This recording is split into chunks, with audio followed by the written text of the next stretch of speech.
Uganda currently boasts an installed generation capacity of over 2,000 megawatts, with an estimated surplus of about 1,000 megawatts. This reflects low demand and limited electricity access. In the long term, however, that figure is just a drop in the ocean.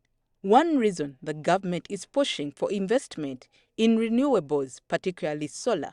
The government's energy policy is very strong on the role of solar power as part of the energy mix.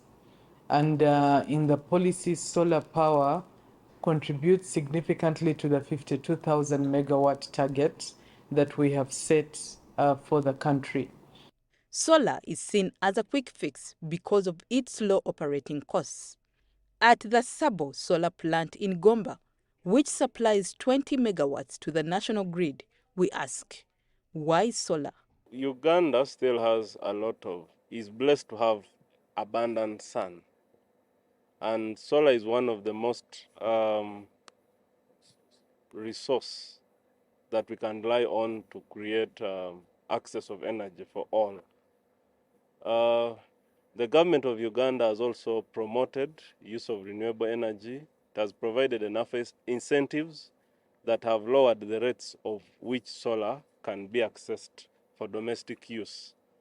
We believe that for accessibility to be improved, the government should probably add more sensitization to the users or the community, because sometimes it's where the gaps are. Return on investment in solar and other renewables is capped at 5.1 US cents.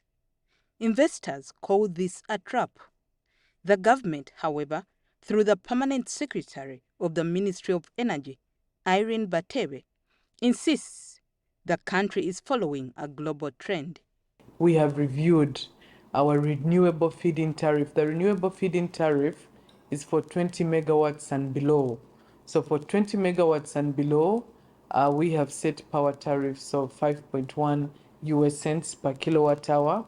And that way, we are confident that we will attract this investment. We have seen countries like Namibia and others whose solar power tariffs for 20 megawatts and below is way below 4 US cents per kilowatt hour. So all we are doing in reviewing the tariffs is demonstrate the ongoing global trend in the reduction of the cost of solar technology. To fully harness solar energy, investment in battery storage is essential alongside a policy shift that enables it. But as we do this, we are cognizant of its intermittency, and that's why we are also coupling this solar with battery energy storage systems to address what happens when in the night. We are ensuring that with battery energy storage systems, we are supporting these solar systems better to address the off-peak challenges of supply.